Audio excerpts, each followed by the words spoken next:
Boa noite, meus irmãos. Saudamos a igreja com a paz de Cristo Jesus. Amém? Depois os irmãos deem um abraço no irmão Mário, na irmã Célia, que estão fazendo 43 anos de casados, não é?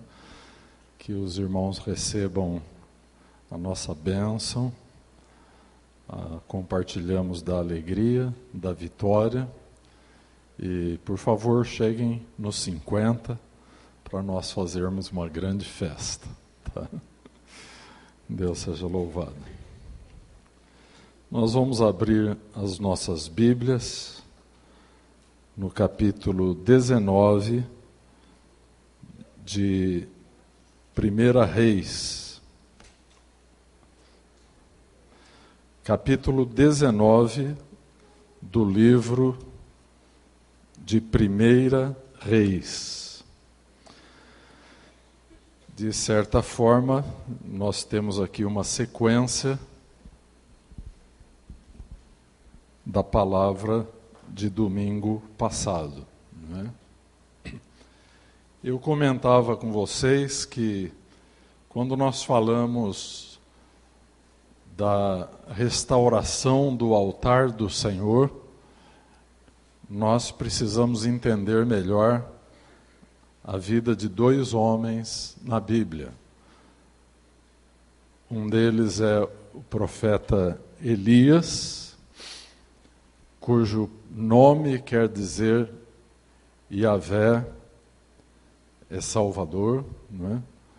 Ele carregava, Yahvé é Deus, carregava o nome de Deus no próprio nome. E como nós vimos no domingo passado, ele trouxe de volta para o Senhor a nação de Israel por meio do arrependimento. No Novo Testamento nós vamos ver o profeta João Batista trazendo Israel novamente para Deus como precursor do Senhor Jesus Cristo. Ele mesmo disse: eu não sou o Cristo, mas no meio de vocês está aquele que batiza com o Espírito Santo e com fogo. E eu não sou digno de desatar as correias de sua sandália. Então estava ali Jesus, aquele que batiza com fogo. O Deus de Israel é aquele que responde com fogo. E na entrada do templo havia um altar. Ninguém poderia seguir para a presença de Deus sem passar pelo altar do holocausto. E no altar do holocausto havia fogo. E quando nós falamos naquele incêndio do altar que havia no templo, tratava-se de fogo que vinha de Deus. Não era fogo produzido pelo homem, mas era fogo vindo de Deus e que então era mantido pelos sacerdotes. No Novo Testamento nós temos a cruz de Cristo, que mantém o mesmo padrão do altar do Antigo Testamento, mas agora traz consigo o cumprimento do plano da redenção. Então a vida em Cristo, a vida cristã verdadeira, é uma vida identificada com o altar de Deus. É uma vida que alimenta as chamas do altar do Senhor dentro da nossa vida, dentro do nosso lar, dentro da nossa igreja. Então nós comentamos com vocês que falaríamos bastante neste assunto. Nós queremos ver as bases bíblicas para a nossa consagração. Queremos ver as bases bíblicas para o avivamento, para a restauração do testemunho da fé do povo de Deus. Nós estamos vivendo dias trabalhosos. Nós estamos vendo dias em que muitas pessoas, outrora crentes, decaíram completamente na fé. Muito embora elas não perderam o caminho da casa de Deus, mas perderam o fogo da presença de Deus. E isso precisa ser restaurado agora, porque os dias chegaram, não há mais tempo. Quem precisa ser restaurado, precisa ser restaurado agora. Amém? Glória a Deus. Então vamos ler o texto do capítulo 19 de 1 Reis, até o versículo 18.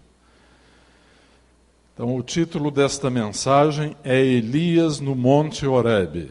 Domingo passado nós vimos Elias no Monte Carmelo. Hoje vamos ver Elias no Monte Horebe. Acabe fez saber a Jezabel tudo quanto Elias havia feito e como matara todos os profetas à espada. Apenas para nos lembrarmos do capítulo 18, Elias profetizou ao rei Acabe que por 3 anos e meio não haveria chuva sobre Israel, como julgamento de Deus para a idolatria, o sincretismo religioso que havia se instalado na nação de Israel. Sendo Deus o único Deus, eles estavam buscando para si os deuses dos fenícios, que não eram deuses. Então Elias propôs ao rei Acabe um confronto no Monte Carmelo e mandou reunir toda a nação de Israel. E reuniram-se ali os profetas de Baal, 450, mais 400 profetas do poste ídolo, da deusa da fertilidade. E Elias, como profeta do Senhor, confrontou aquela multidão de profetas. E sobre o altar do Senhor que fora restaurado por Elias, Deus enviou fogo.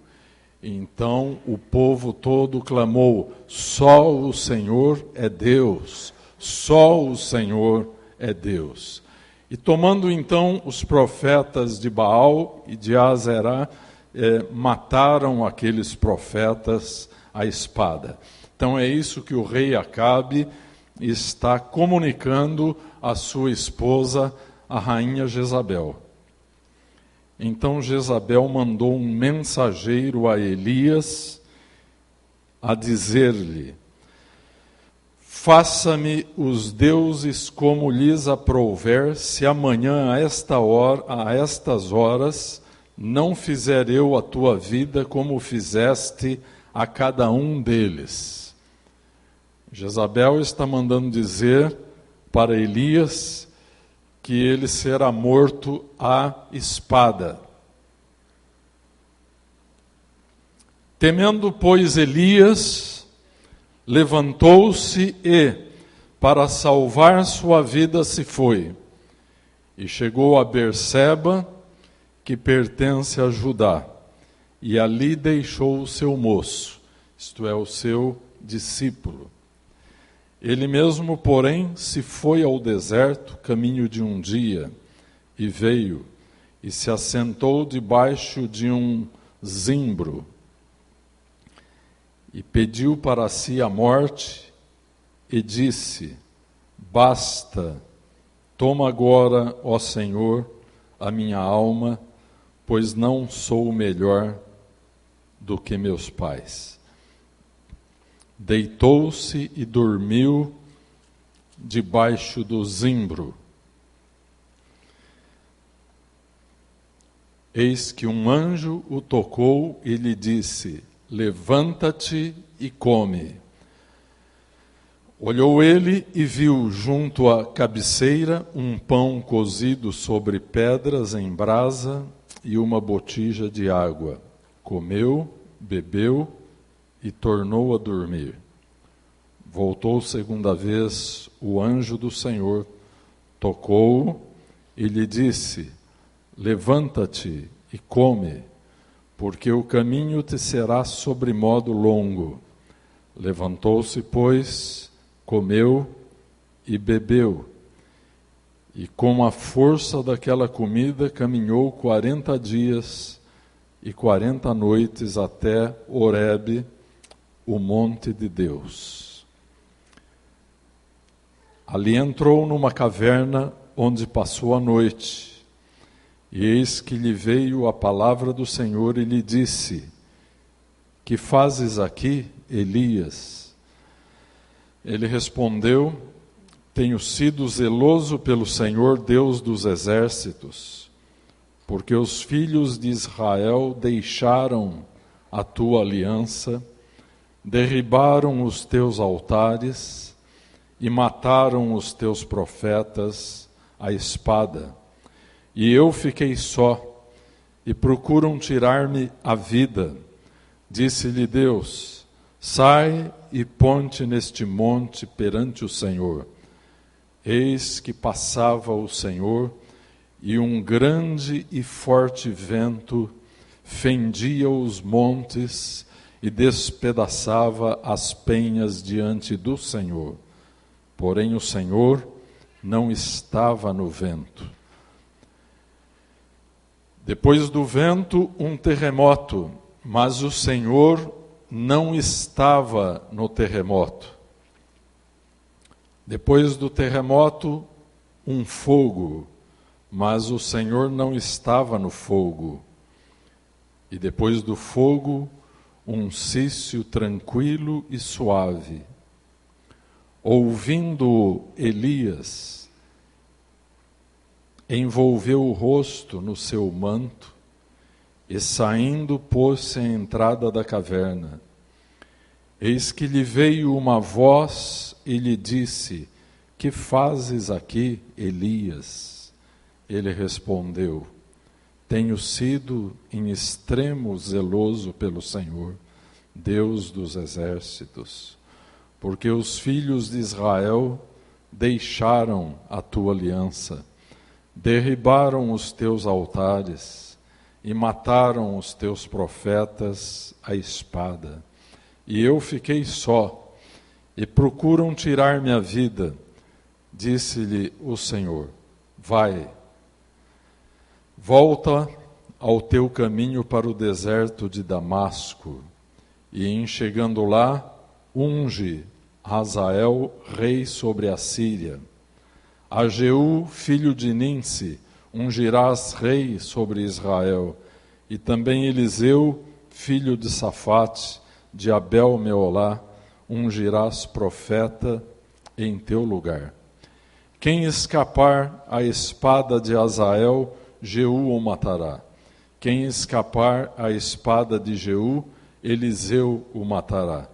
Também conservei em Israel 7.000, todos os joelhos que não se dobraram a Baal, e toda a boca que o não beijou. Amado Deus, Pai Todo-Poderoso, Deus de Elias, fala conosco, Senhor, pela Tua palavra.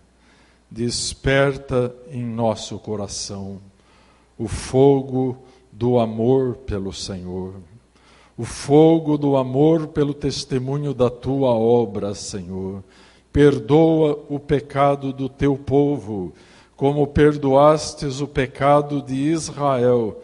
Senhor, clamamos a Ti por misericórdia, que Tu perdoes o pecado da Tua igreja, resplandecendo a luz do Teu rosto sobre ela, trazendo, Senhor, o poder do Teu Espírito, Senhor, sobre a tua herança, sobre a tua vinha, Senhor, que é o teu povo.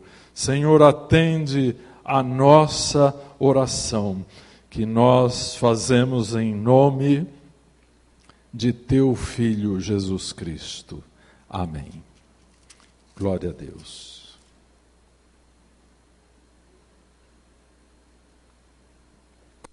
Elias no Monte Horebe. Nós temos aqui um homem um pouco diferente do que vimos no domingo passado. Nós vimos no domingo passado um Elias que quase que um personagem mítico, quase que perdemos de vista a sua humanidade ao vermos Deus operar milagres através daquele homem com grande poder.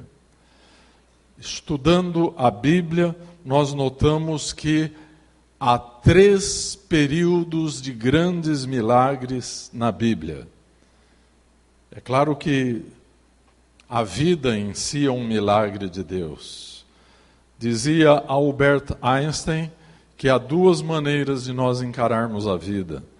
Ou dizemos que não há nenhum milagre, ou dizemos que tudo é um milagre. Assim que os milagres de Deus estão em toda parte. Pequenos, grandes, singelos, portentosos. Porém, estudando a Bíblia, nós notamos 3 fases definidas em que grandes milagres ocorreram. A primeira fase foi no período de Moisés, no período do Êxodo. Grandes milagres ocorreram.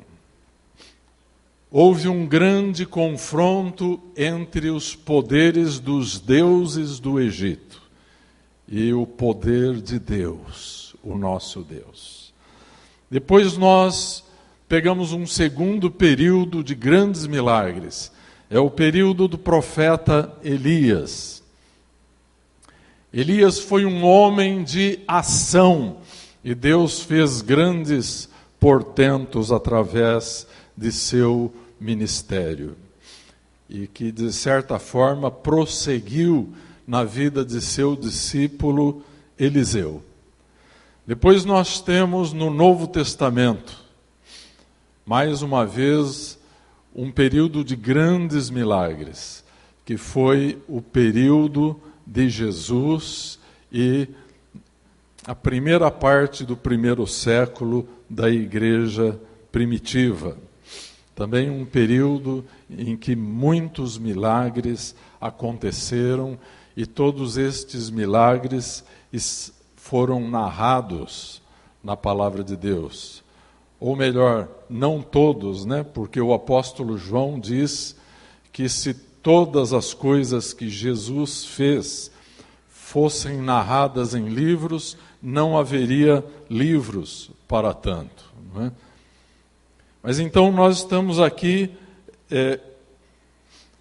voltados para a vida profética deste homem chamado Elias. E nós vemos no Monte Carmelo um grande sinal de Deus que foi operado pelo ministério de Elias. Mas aqui agora ele está em fuga. Aqui nós vemos um homem diferente do que vimos no capítulo 18. Aqui nós notamos um homem de Deus lutando a meio caminho entre o sucesso e a depressão. Pela primeira vez no relato bíblico de Elias, nós vemos um homem vulnerável. Nós vemos que ele é realmente humano, que ele é feito da mesma matéria que nós somos feitos. De fato, o apóstolo Tiago, no capítulo 5, 17, ele diz: Elias era homem semelhante a nós, sujeito aos mesmos sentimentos. E ele orou com instância para que não chovesse sobre a terra, e por 3 anos e 6 meses não choveu. O que quero focalizar aqui com vocês é que havia fragilidade humana na vida de Elias. E que o Elias que atuou no Monte Carmelo não estava ainda pronto. Ainda não era uma obra acabada de Deus. Deus estava trabalhando, Deus estava refinando aquele homem. Haja vista que Sarepta, a cidade para onde ele foi enviado na Fenícia, queria dizer exatamente refinamento. Deus estava trabalhando na vida daquele homem.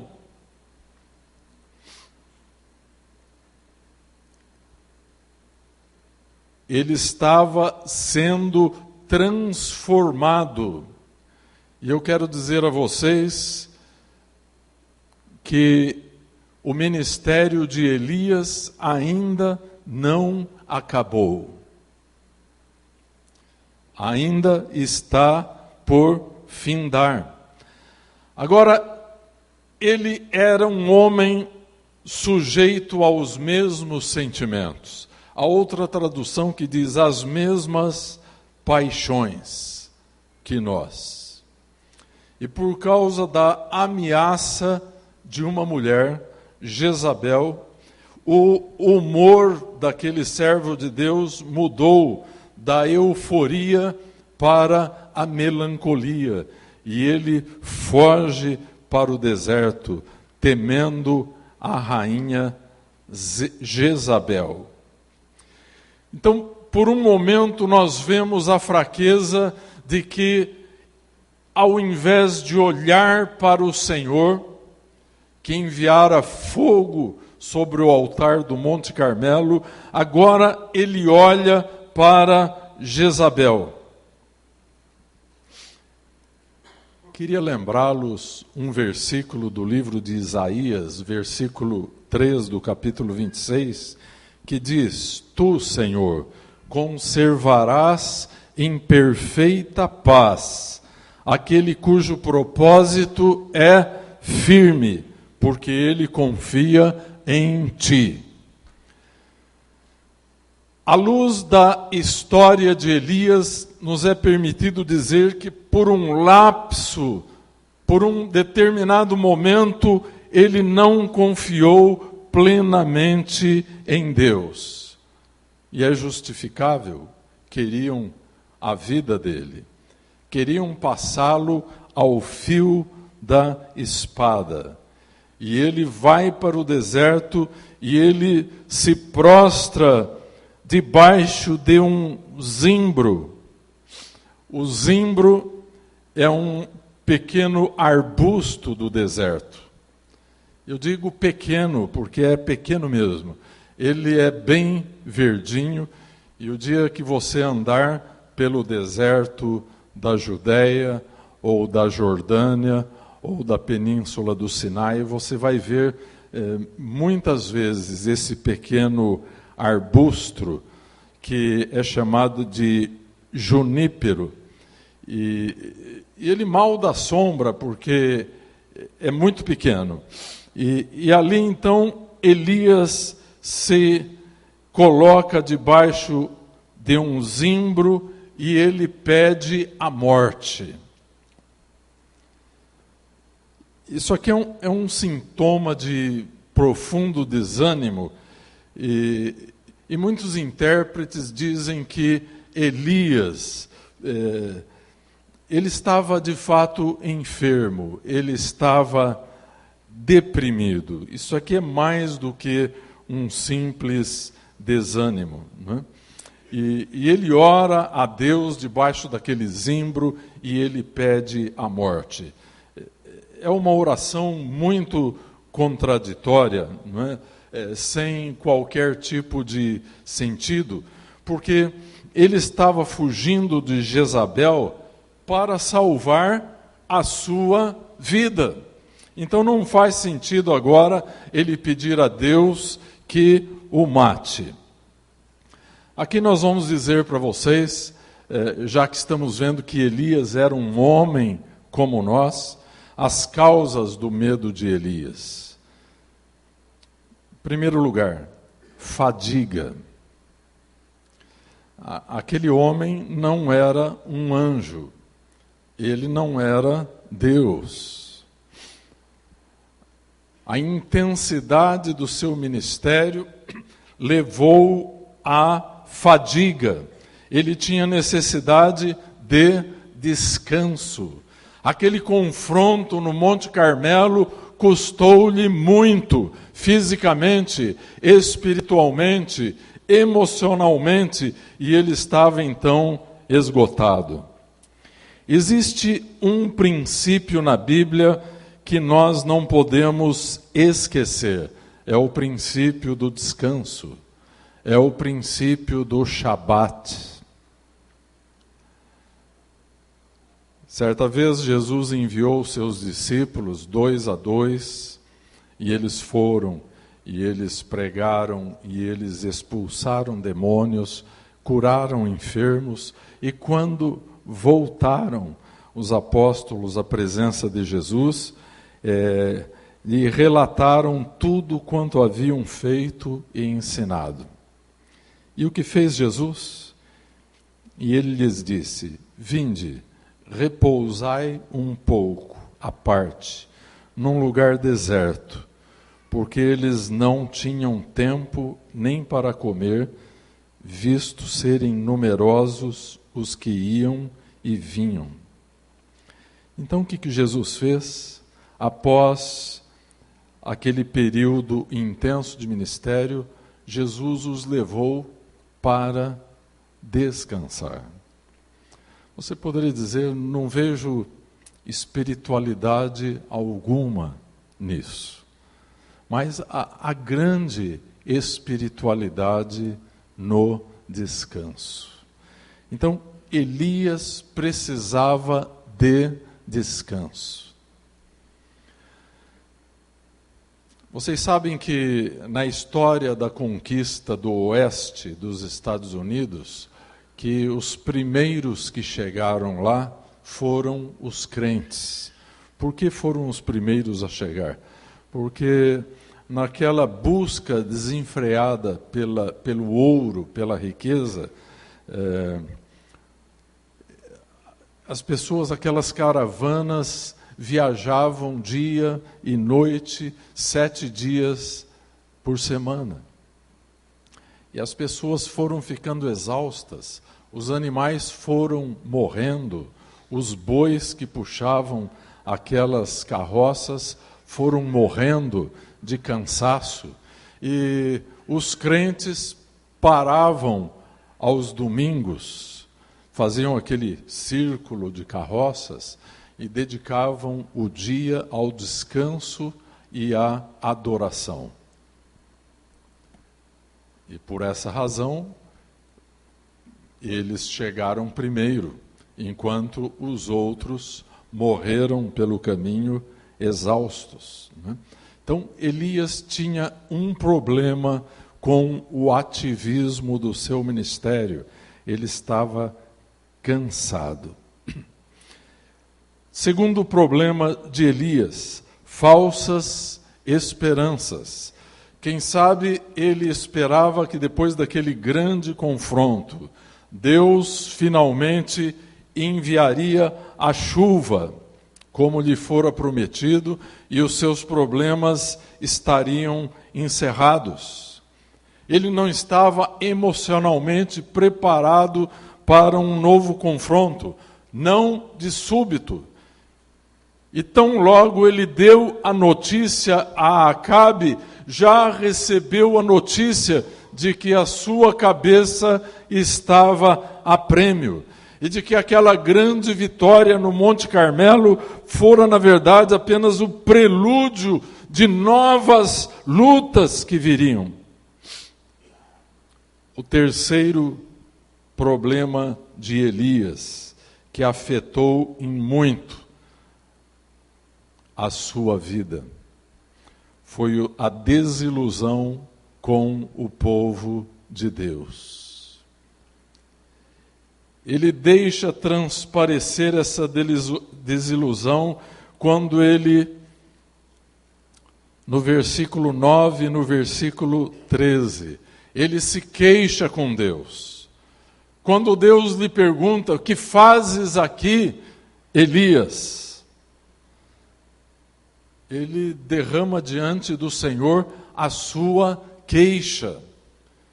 E uma das queixas de Elias é que mataram os teus profetas e eu fiquei só. Ele disse para Deus: estou sozinho. Ele era um homem desiludido, entristecido com as suas próprias ovelhas, que não queriam saber de Deus. Até nisso ele foi semelhante a João Batista. Era uma voz que clamava no deserto de Gileade, no deserto da Judéia. Fiquei só, disse Elias. Elias não tinha relacionamentos horizontais, ele somente tinha relacionamento vertical com Deus. Quantos sabem que nós precisamos ter relacionamentos horizontais? Gálatas 6:2 diz assim: levai as cargas uns dos outros. E finalmente, meus irmãos, o quarto problema de Elias, que o deixou deprimido, exatamente a sua fadiga, as suas falsas expectativas e a desilusão que ele carregava a respeito do povo de Israel, fez com que a sua visão, apesar de ser profética, estava errada. Nós podemos dizer que ele perdeu a visão bifocal que tinha Paulo, por exemplo, quando escreveu Romanos 8:28. Todas as coisas juntamente cooperam para o bem daqueles que amam a Deus. Isso eu chamaria de uma visão bifocal. Estou vendo que está acontecendo algo triste, duro para mim, mas ao mesmo tempo eu estou tendo uma visão da soberania de Deus, que vai mudar aquela coisa ruim em algo bom, proveitoso e para a glória do Senhor. Elias havia perdido esta visão. Ele estava vendo só o lado negativo. José, filho de Israel no Egito, tinha esta visão bifocal. Ele era capaz de ver algo negativo como uma oportunidade para Deus soberanamente trabalhar. E então ele diz aos seus irmãos amedrontados lá no Egito, pensando que ele iria se vingar, e ele diz: vós, na verdade, intentastes o mal contra mim, porém Deus o tornou em bem, para fazer como vedes agora, que se conserve muita gente em vida. Meus irmãos, de todos os personagens da Bíblia, José é o que se apresenta algo que nós poderíamos chamar de perfeição de caráter, perfeição na sua espiritualidade. Normalmente, na Bíblia, Deus apresenta os seus servos na versão real, como eles de fato eram. Deus nunca apresenta uma versão idealizada ou uma versão editada a respeito dos seus servos. Mas Deus os revela como eles eram. E nesta noite nós estamos vendo o grande profeta Elias como um homem vulnerável, frágil, humano, como nós também somos. Ali no Monte Horebe, que é o mesmo Monte Sinai, em alguns lugares chama-se Horebe, em outros lugares Sinai. Trata-se do mesmo monte, a mesma cadeia de montanhas. E havia ali uma caverna onde Moisés esteve durante o seu tempo de jejum e oração no Monte Sinai. E Elias, então, que era um homem de grandes desafios, ele tinha um ministério muito voltado para a ação, ele procura o monte de Deus. O que o move ao Monte Horebe é a busca de Deus. Agora eu lhes pergunto, Deus mandou Elias para o Monte Horebe? Nós vemos no capítulo 18, Deus falou, vá ao Querite, vá a Sarepta, vá ao rei Acabe, mas nós não lemos em lugar algum que Deus ordenou que ele fosse para Horebe. Elias vai ao monte de Deus e ele está buscando uma resposta do poder do alto contra a sua tristeza, o seu desamparo, a sua solidão, o seu medo da rainha Jezabel. E Deus então pergunta para Elias, que fazes aqui, Elias? Não foi uma pergunta destinada a reprovar Elias. Deus é muito amoroso com o lado vulnerável dos seus filhos. Você sabia disso?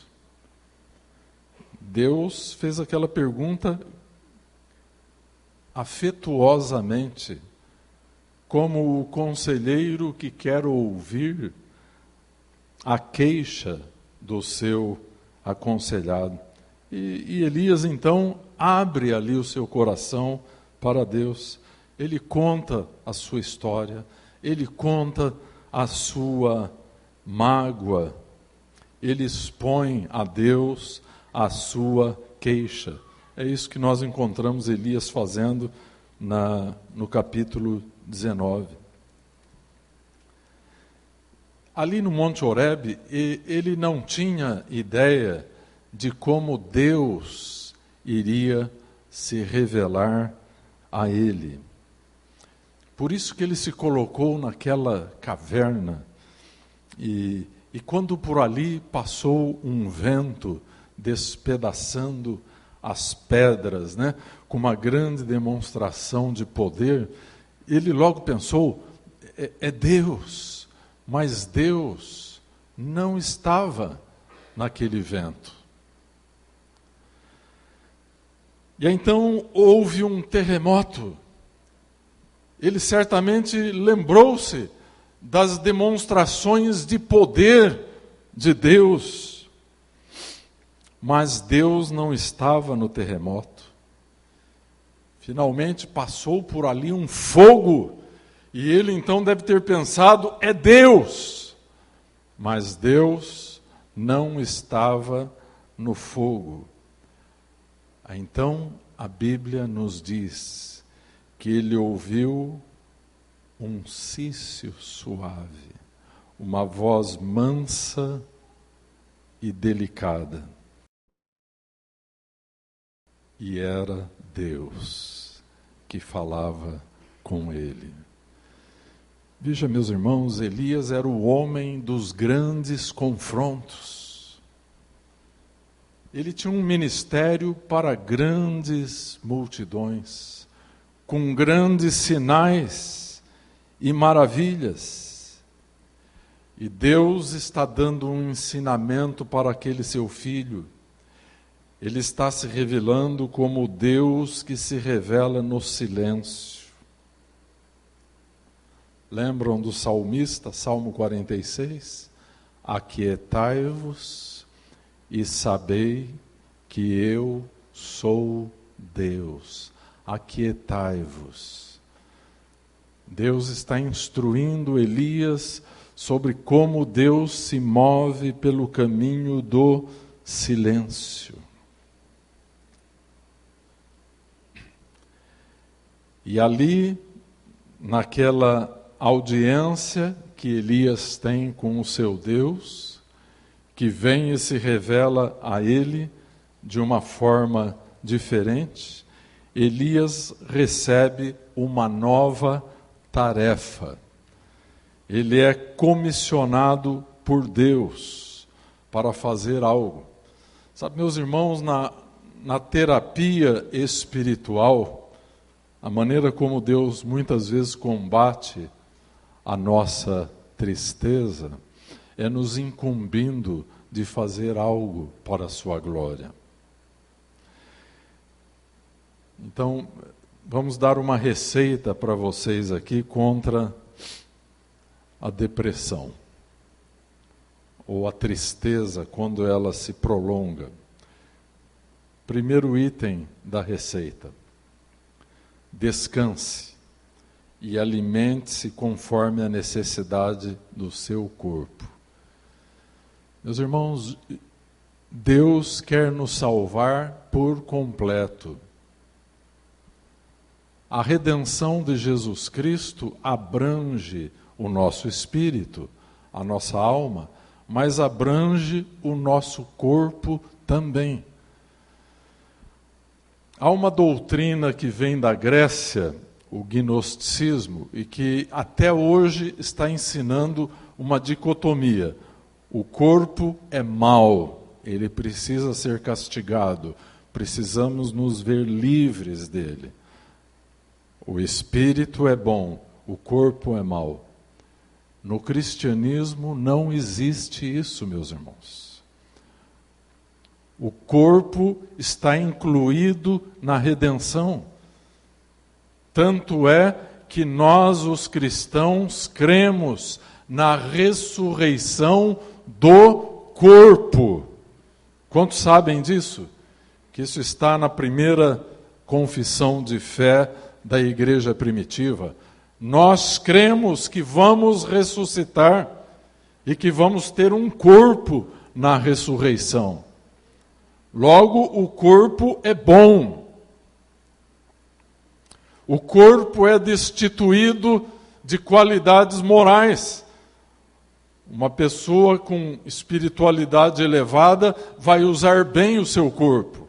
Uma pessoa imoral vai usar mal o seu corpo. Mas então, primeiro ponto, descanse e se alimente. Segundo ponto, não reprima os seus problemas, fale a respeito dos seus problemas. São Tiago diz: confessai as vossas culpas uns aos outros, orai uns pelos outros, para que sareis. Terceiro ponto, espere que Deus se revele a você de um modo novo. Deus tem sempre coisas novas para fazer na nossa vida. Nós precisamos ser uma obra nova de Deus. Você pode dizer, eu sou crente há 20 anos, mas meu irmão, nesses 20 anos, a cada dia, Deus quer fazer coisas novas na sua vida. A vida no Espírito não se envelhece. Quem envelhece é o corpo. A vida no Espírito não se envelhece. Jamais. C.S. Lewis dizia que o que há de mais maravilhoso no cristianismo é que ele não é que ele produza pessoas boas, mas é que ele produza pessoas novas. Assim que nós nos tornamos novos a cada dia pelo poder do Espírito Santo. Então espere que Deus se revele a você de uma maneira nova. Quarto ponto da receita: não passe o tempo lamentando-se. Faça o trabalho que Deus lhe der. Amém? Quando você estiver muito triste, ajude pessoas. Demonstre compaixão. Demonstre misericórdia. De nada vai adiantar você ficar se lamentando. Transforme o seu lamento em ação produtiva. Amém? Então, Deus está trabalhando terapeuticamente na vida de Elias. Deus ouve toda aquela queixa e imediatamente diz para Elias: olha, Elias, você não está sozinho. Eu reservei para mim 7.000, todos os joelhos que não se dobraram a Baal, e toda boca que o não beijou. 7.000. E Elias se considerava sozinho em seu sofrimento, em sua desilusão com Israel, em sua dor. Bem, irmãos, é fácil nós olharmos para Elias, então, como um super-homem espiritual. Nesta noite, nós trouxemos Elias mais para perto de nós. E nós queremos ver muito do nosso próprio sofrimento no sofrimento do profeta Elias. Eu disse para vocês que Elias é um homem de Deus, entre o sucesso e a depressão. Ele acostumou-se a ser um homem de obediência, um homem de ação, um homem que traz o mover de Deus para a terra. Ele é espetacular no monte, mas quando desce no monte para o vale, ele desmorona. Muitos de nós somos assim. Então, qual seria o significado espiritual, quem sabe até psicológico, da experiência de Elias no Monte Horebe? O Monte Horebe é o monte de Deus. Moisés esteve ali.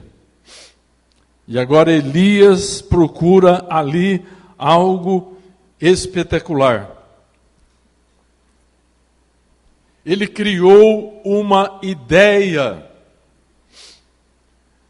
de realização ministerial em torno do poder, em torno do espetacular. É como se ele, em seu processo de amadurecimento, ele editou uma visão a respeito do seu ministério. mas que não era a visão real. E quero dizer uma coisa importante para vocês, meus irmãos. Deus não se relaciona com a nossa identidade editada. Sabe, aquela pessoa que você se esforça para ser, para tentar demonstrar para as pessoas que você pode ser aceito, que você pode ser amado. Então você se esforça para editar uma imagem de si mesmo e que Deus sabe que não é a sua imagem real. Pois bem, Deus não se relaciona com a imagem que você editou. Deus somente se relaciona com a pessoa que você realmente é. Então, Monte Horebe serviu para Elias despir-se de sua máscara espiritual. Havia muito no coração daquele homem de Deus que precisava ser curado por Deus. E a terapia do Espírito de Deus impunha sobre ele a necessidade de arrancar a máscara do Elias espetacular que operava grandes sinais no monte. E é exatamente, ele vai para o Monte Horebe para orar, para ouvir Deus. Quero dizer mais uma coisa muito importante para vocês.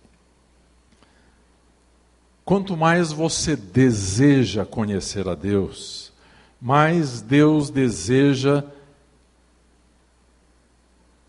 levar você a conhecer-se a si mesmo. Você se surpreende com isso? O nosso encontro com Deus produz arrependimento. Por que produz arrependimento? E o arrependimento vem junto com a fé em Jesus Cristo. Porque pela primeira vez olhamos para dentro de nós. Pela primeira vez perguntamos, por que o Senhor me ama tanto? Eu seria digno de tamanho amor? Quando começamos a nos ver como somos, a primeira atitude que temos é nos arrepender. Então, é a oração que nos arremessa a estas fronteiras sublimes do conhecimento de Deus e do autoconhecimento. David Martin Lloyd Jones dizia que a oração é a mais sublime atividade da alma humana, mas também é o mais profundo teste a que pode ser submetida a nossa condição espiritual quanto à sua autenticidade. Então, o que a oração tem de sublime, ela tem de severa, porque é um teste de nossa condição espiritual com relação à sua autenticidade. Quando oramos, nos despimos da nossa imagem editada. Precisamos ser diante de Deus aquilo que realmente somos. Deus sabe quem nós somos. Deus pergunta amorosamente para Elias, sem reprová-lo, sem diminuí-lo. Deus simplesmente pergunta: que fazes aqui, Elias? Aquela pergunta desarmou Elias. De repente, o grande profeta de Deus descobriu que Deus não mandara ele ir ao monte de Deus, que a sua atitude já era um produto equivocado da imagem que ele tinha de seu próprio ministério. Meus irmãos, eu quero dizer uma coisa importante, principalmente para aqueles que são obreiros na casa de Deus. O seu ministério não é o que você faz. Pouco ou muito, o seu ministério é aquilo que você é. Simplesmente isso. Se você se converteu e até hoje você não chegou a orar, a ficar na presença de Deus até saber quem você é, eu queria dizer para você, você não tem ministério ainda. Ministério quer dizer serviço. É o serviço que nós prestamos aos santos. E o ministério sempre começa quando ministramos a Deus primeiro. Você que tem funções ministeriais na igreja, você precisa ficar na presença de Deus pelo menos o dobro do tempo que você gasta servindo as pessoas. Em primeiro lugar, nós precisamos ministrar a Deus. Porque ministrar aos outros sem ministrar a Deus é uma nulidade. Aquilo que você é anula aquilo que você faz. Então o ministério é aquilo que você é. Deus então fala para Elias sair fora daquela caverna. Elias estava dentro da caverna do Monte Horebe, esperando o vento, porque achava que Deus estava no vento. Esperando o terremoto, porque achava que Deus estava de uma forma espetacular no terremoto. Esperando o fogo, porque ele era um homem do fogo e achava que Deus estava no fogo. Mas Deus fala com ele com uma voz meiga e suave. Sai para fora, Elias. Deus queria falar com ele. Aleluia. Deus fala conosco também. Sai para fora. Onde será que nós nos escondemos? Nós somos especialistas, meus irmãos, em nos esconder de Deus. Sabe com quem nós aprendemos isso? Nós aprendemos isso com Adão. Adão, depois que fez a coisa errada lá no Éden, a primeira coisa que ele fez foi esconder-se de Deus. E nós somos especialistas em nos esconder. Então, a decisão de sair da caverna é uma espécie de um rito de iniciação no ministério de cura que Jesus quer instalar na nossa vida. Amém? Nós corremos lá para uma caverna no Monte Horebe. E então Deus fala conosco e diz, sai para fora, tira a máscara com que você se cobriu.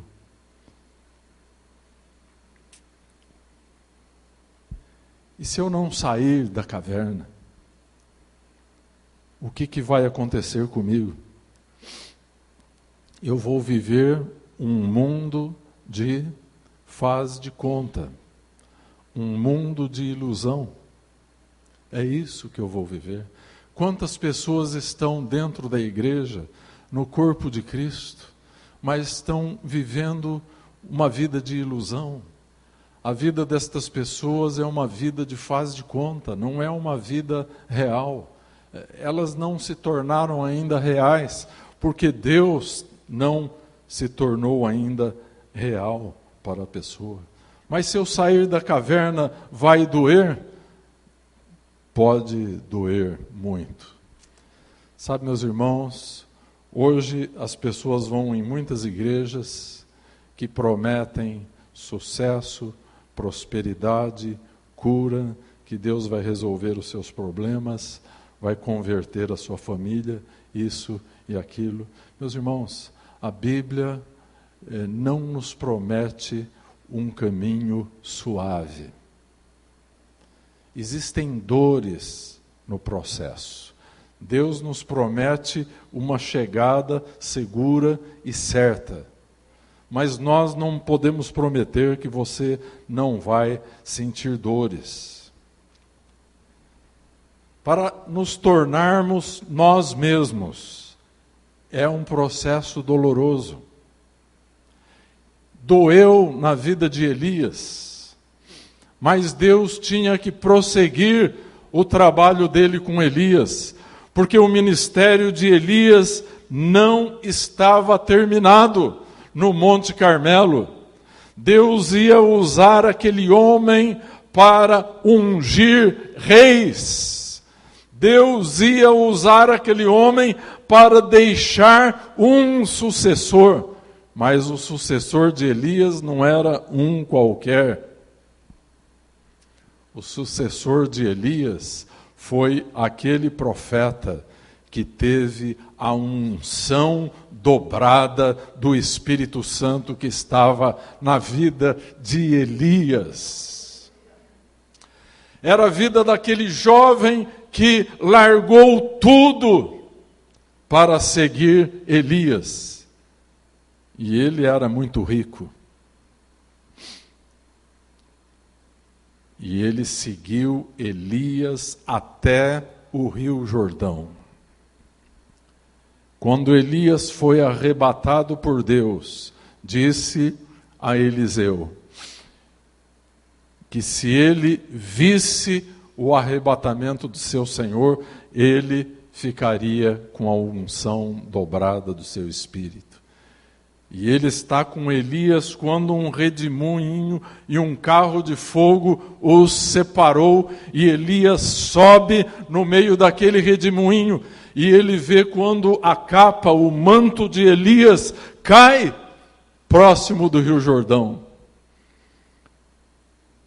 E ele vai, pega o manto de Elias, e ele chega diante das águas do Rio Jordão, e ele faz a pergunta: onde está o Deus de Elias? E fende as águas do Rio Jordão com a capa de Elias. E o Rio Jordão se abre.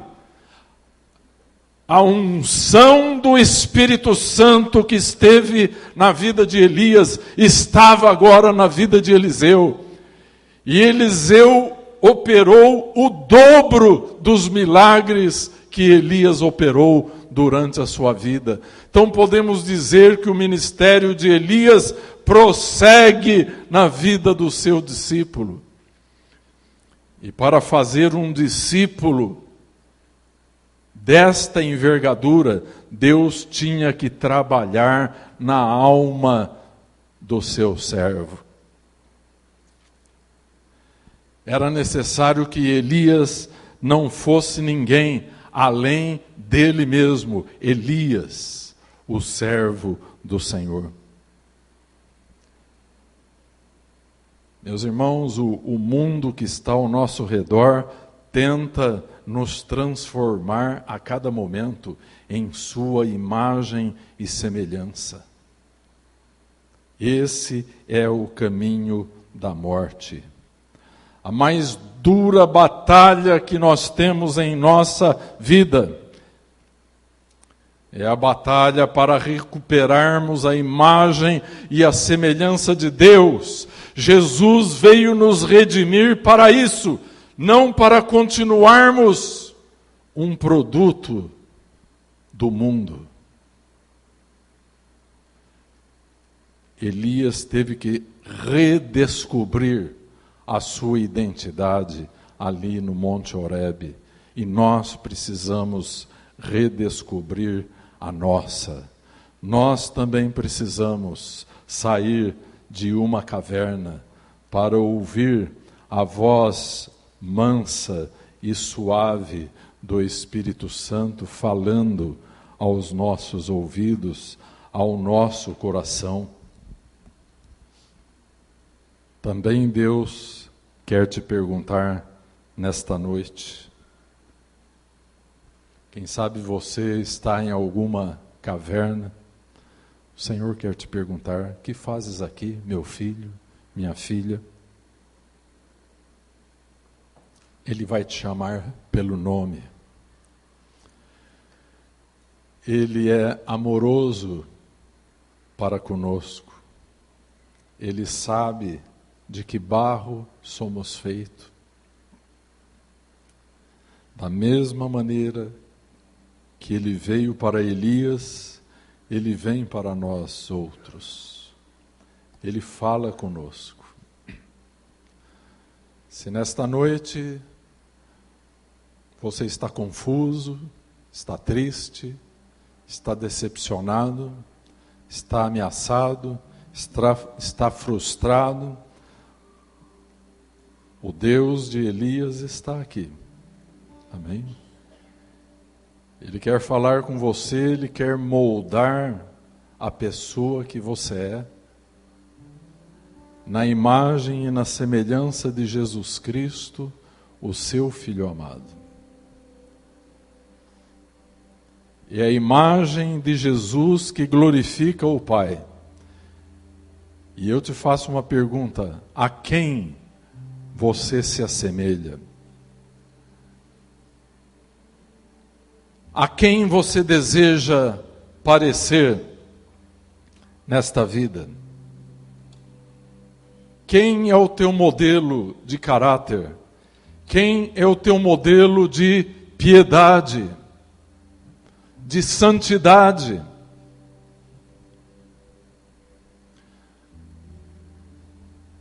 Deus quer formar a Cristo Jesus em nós. Amém?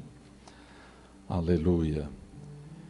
E só para encerrar, Elias se levantou ali daquele contato com Deus no Monte Horebe e cumpriu a sua missão. Cumpriu a sua missão com excelência. Mas a obra de Deus não se encerrou na vida dele. Porque eu disse no domingo passado, Elias não morreu. E a Bíblia diz em Hebreus que está ordenado por Deus a todo homem que morra, vindo depois disso a ressurreição. Amém? Então existem mistérios de Deus que o livro de Apocalipse, eu não quero me antecipar, mas que o livro de Apocalipse trata a respeito de Elias. Mas isso fica para outra pregação. Tá? E eu quero encerrar com um momento de oração. Quantos Elias nós temos aqui? Se Deus falou com você de alguma forma durante esta ministração, eu quero fazer um apelo à tua integridade espiritual e pedir que você fique de pé, porque eu quero orar por você. Deus tem algo para fazer na tua vida e o diabo não pode impedir. As pessoas que estão ao teu redor não podem impedir. Você precisa dizer para Deus: Senhor, faze o que tu queres de mim. Você deve pedir corajosamente: Senhor, revela-me quem eu sou e para que vim a este mundo. Deus tem algo para fazer com você e através de você, que não vai fazer com ninguém no planeta Terra. Pai amado, Deus de Israel, Deus de Elias, Pai Todo-Poderoso, eis-nos aqui, teus filhos. Hoje, Senhor, nos identificamos com Elias no Monte Horebe. A tua palavra o compara conosco, homem sujeito aos mesmos sentimentos que nós. Mas ele orou, e por 3 anos e meio não houve chuva sobre a terra. E orou novamente e a chuva veio. Deus Todo-Poderoso, converte-nos a Ti, a Tua vontade perfeita e absoluta para as nossas vidas. Senhor, arremessa-nos para as fronteiras do Monte Horebe, por meio da oração, Senhor, da busca intensa da Tua face, ó Deus Todo-Poderoso, em nome de Teu Filho Jesus. Senhor, que aquele padrão do monte, do altar do Monte Carmelo, do altar do holocausto, da cruz do Calvário, seja vivido em nossas vidas. Salva-nos a cada dia, Senhor. Santifica-nos a cada dia, Senhor. Separa-nos a cada dia da contaminação deste mundo e da presente era, Senhor. Em nome do Senhor Jesus, mais uma vez te pedimos misericórdia e compaixão da Tua igreja. Senhor, dá-nos iluminação espiritual e visão espiritual para encontrar na Bíblia a revelação da Tua voz. E ao ouvirmos a Tua voz, tenhamos a nossa vida transformada pelo Teu Espírito Santo. Até o ponto, Senhor, em que aquilo que somos e aquilo que fazemos para Ti sejam uma única coisa, Senhor. E o Teu nome seja honrado e glorificado. Senhor, dá-nos a unção do Teu Espírito para darmos conta desse desafio, Senhor. Senhor, o mundo quer nos transformar na Sua imagem e semelhança. E muitos há que estão deixando as Tuas fileiras e entrando nas fileiras do mundo. Senhor, sustenta-nos debaixo da Tua mão poderosa, diante da Tua palavra, Senhor, porque é como Jesus que nós queremos ser. Ajuda-nos, ó Pai, afasta todo mal, afasta toda voz do inimigo, toda sutileza do maligno, e sejamos homens e mulheres de uma só palavra, a Tua palavra, a Bíblia Sagrada.